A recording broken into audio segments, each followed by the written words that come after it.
Taka. They feel that Taka is a great counter to Churnwalker and to their Saw comp, which they love to play. Now, 5-0 first. Do they have the courage to first pick Churn or Saw?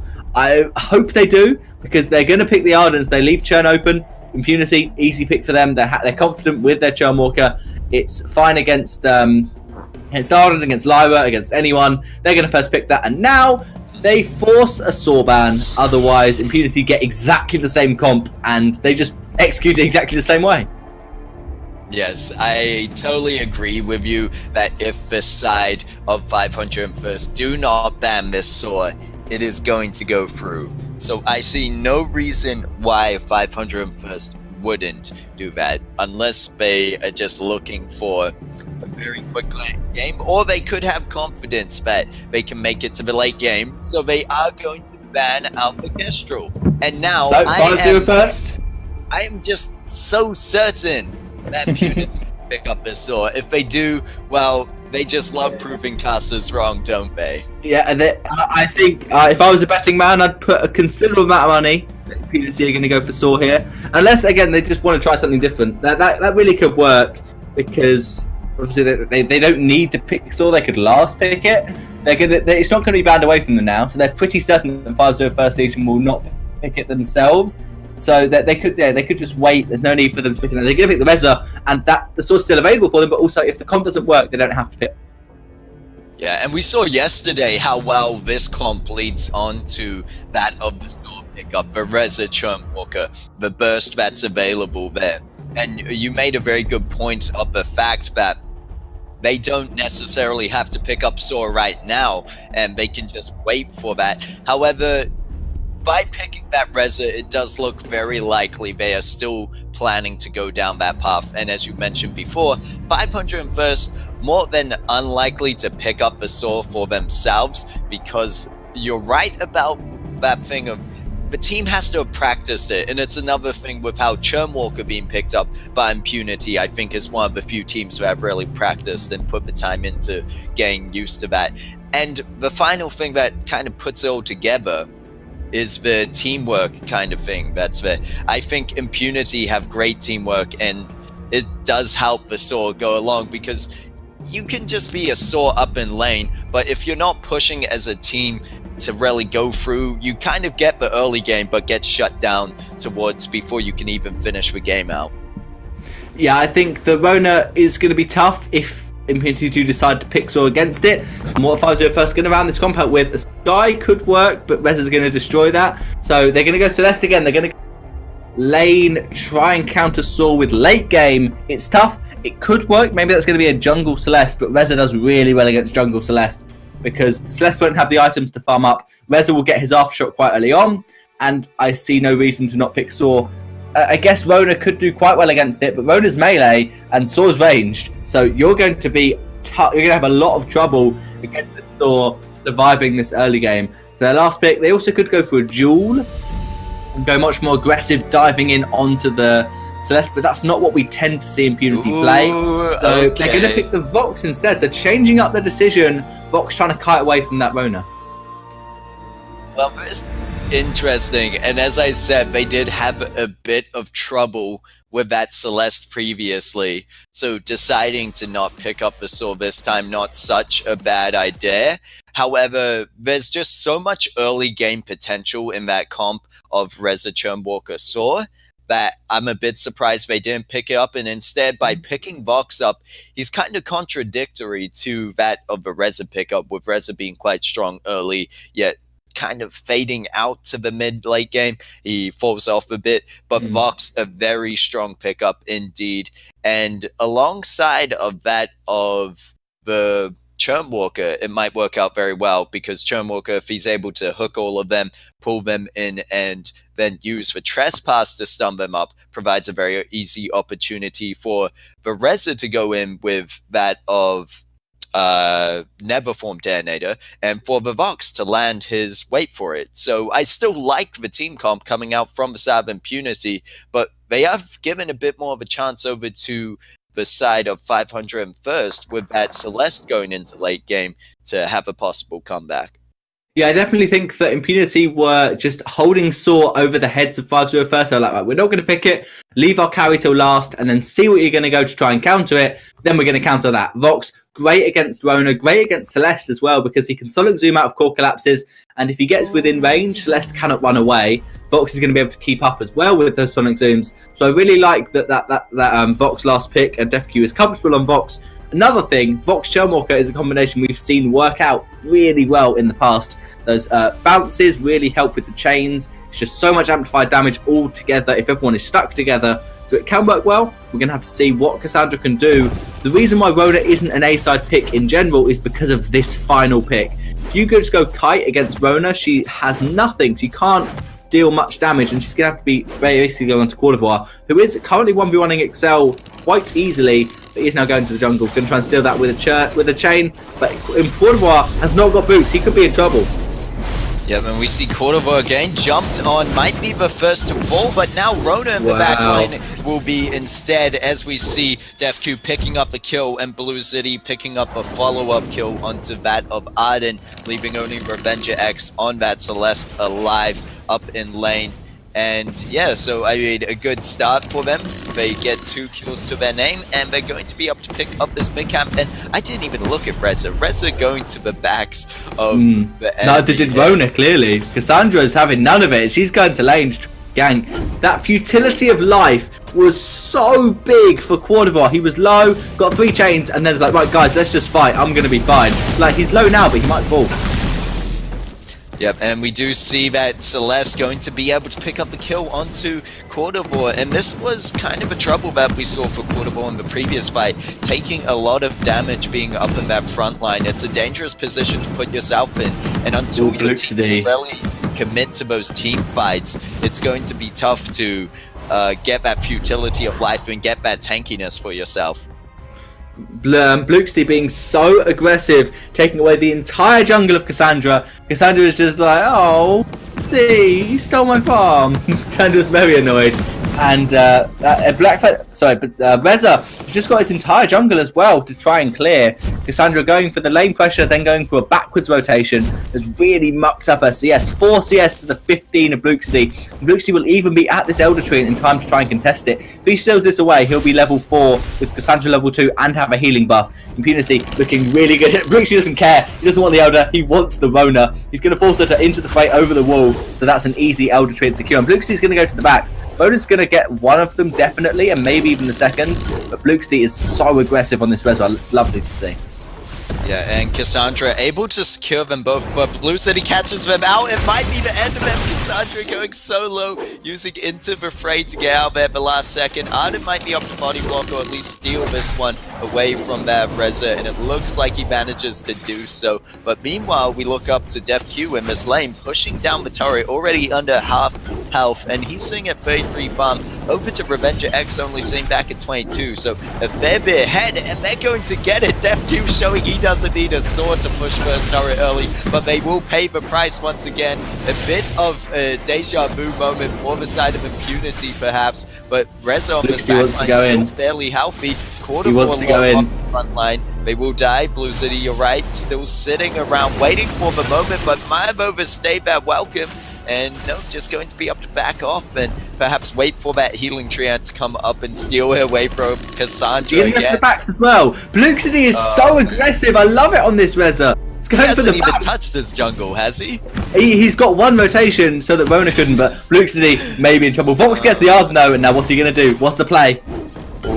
Revenger X going so low, and they're going to try get out of this one. Cassandra on the chase, might be up to find Blue City, but Cordovar gets the chain off. He's going to be able to use the Torment if he needed to save Blue City's life. So Cordovar can always put himself in that position to give up his life for his team, especially with Blue City getting so far ahead in that early game, taking so much farm away from that Rona. You wouldn't want him to die now and then Rona just be able to rotate and take all that back.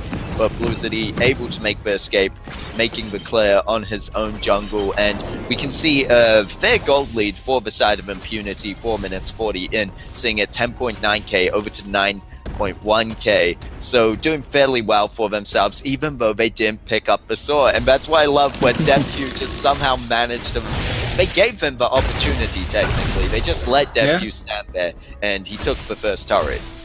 Yeah, that was Reza being so aggressive in the jungle, which allowed DefQ to be aggressive in lane, because what happened is Revenge X rotated down and DefQ decided not to, because he thought with the minion candy wave he could get the turret, and he could.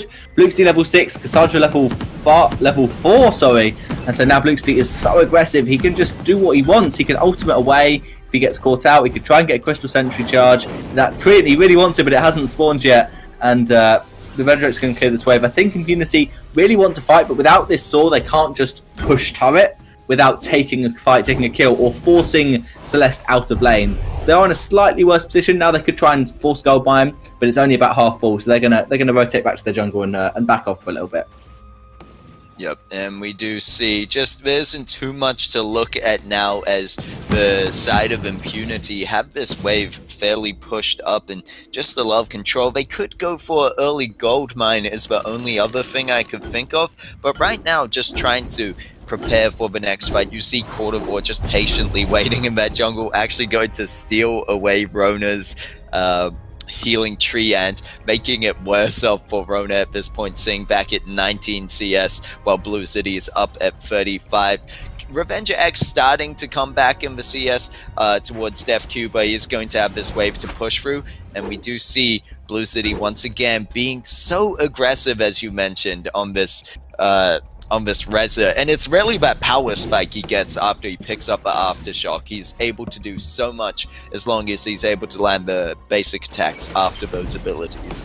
Yeah, it really is massive that Scorcher and Troublemaker both synergize so well with Aftershock basic attacks. Rona's got her Serpent's Mask, and Celeste has got Solar Storm, has got Vision to try and steal this gold mine away. When he's waiting, he's thrown it out. They're going to wait. Such smart plays from Impunity. Just let Celeste ult, don't take it, and then burst it down after that ultimate has been used. So Impunity, instead of trying to bait a fight around gold mine, they just took it, get the gold, a payout. Now they're looking for probably a sentry or for a team fight. Celeste could be out of position if Borderbar decides to boost him, but he hasn't got his ultimate. Yep, and we see Blue City looking for the way onto backline. Finds herself on Cassandra first off. Going to use the Never Formed Dare, but Vox going to be able to pick up the kill with the Resonance now working on that of XL7 for the Arden. And that brings up another point. This match, XL7 actually returning as previously. They did have a substitute, and now they have the old team back together. Perhaps they could pull something off going into this, and now Impunity working their way in the Crystal Sentry. It is looking tough, but if you compare it to that of last game, other than the fact of kills, at least they're not so behind in objectives just yet. Yeah, the only one turret gone down. They've lost 2 sentry charges, I think, maybe first, I can't quite remember, but it's not as bad. 450 first. Celeste is being allowed to scale up. She's farming reasonably well, not fantastic, but pretty good considering that they're losing this early game. And Rona is struggling. There's no question Rona's massively behind Reza, but they can still survive. If they get to late game, Celeste is now level 8, so that overdriven heliogenesis really going to help against poking out. But the infusions from Impunity really important there to help them win that team fight, get the entire jungle taken away from Rona, just keep starving her as much as they can. And Bluxty, I hope he builds Broken Myth with this. I hope he doesn't build Dragon's Eye. We're going to go into a Dragon's Eye, which is not what I wanted, but it works in long team fights against Rona. I just think that they're going to build Aegis. Cassandra's building towards it already. Get that Broken Myth, get that Shield Pierce, and DefQ is getting caught out, but is able to kite back and pick up the kill onto Rona. That breaking point starting to put in work as well, and picks up the double kill, the triple. That's going to be the ace for Impunity. And what looked like DefQ really getting caught out there. A lot of CC being thrown down onto him and engage just onto DefQ on his own. What looked like at the start, he is just able to kite around on this box and really just put shame to them. It's very different hero to the immobile Saw pickup. You've got this very mobile hero, and in a way, DefQ's still managing to have the same effectiveness. Yeah, it looked like he was caught out. We all thought, oh yeah, DefQ's in a bad position here. He's being caught out. Quarterboard didn't even fountain. He didn't even think that DefQ was going to get low enough that he needed to fountain. He's like, nah, he'll be fine. I'm just going to get some chains. I'm going to heal myself up. Bluxy's going to burst you down with so much. And I'm wrong. It's not a Dragon's Eye pickup. It's a Shatterglass pickup from Bluxy. That's not as good once everyone hits level 12 and infuses, but at the moment, against Revenger X, that will do more. There's no question. that Shadowglass gives more on Reza. But the problem is that the Aftershock proc on his Troublemaker and on his Scorcher does more with Broken Myth once everyone hits level 12. As long as they're infused, even if they haven't got an Aegis, Broken Myth just does more than Shatterglass. It's pretty simple on Reza, but for right now, Impunity are going to try and push this game out before Avenger X infuses, before he hits level 12, and it's going to do quite a lot of work, so we're going to have to see how this fight is going to break out.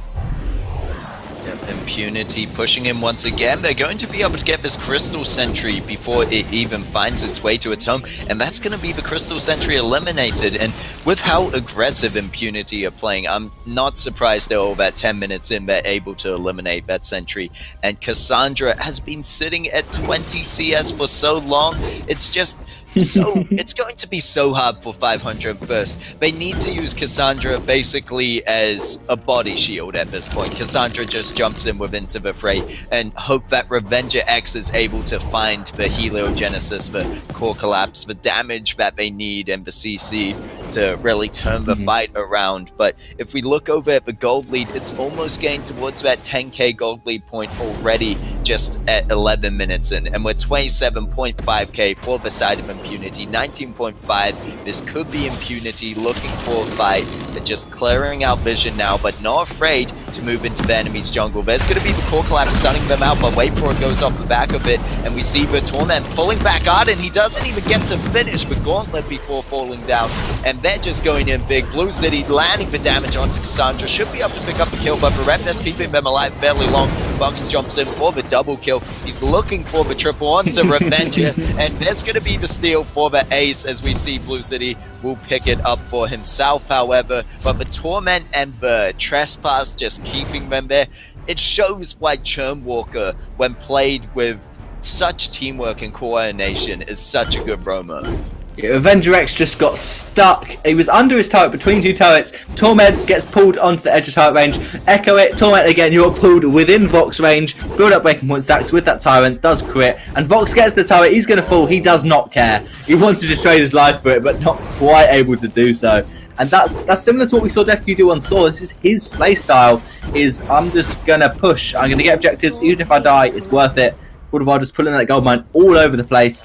Luke's still able to pick it up. I really hope he gets that Broken Myth. It's great against Cassandra, even against Revenger X. Once he gets level 12 infusion, it's worth it, because the more crystal power you have, the more worth it Shield Pierce becomes. But maybe he's going to go for something else. DefQ's just got so much damage. They're so far ahead at this point, the builds aren't that important.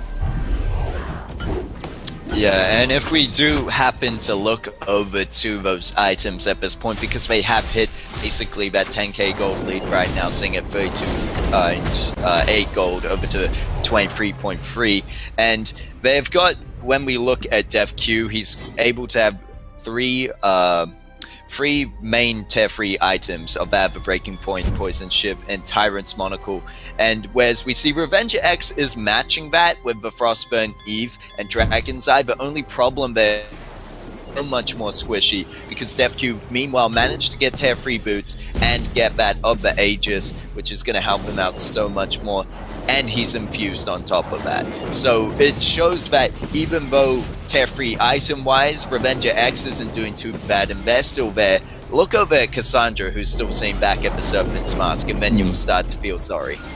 Yeah, I think the high performing on Revenger X is the aim. Cassandra has now got up from 20 to 30 on CS, so that's good.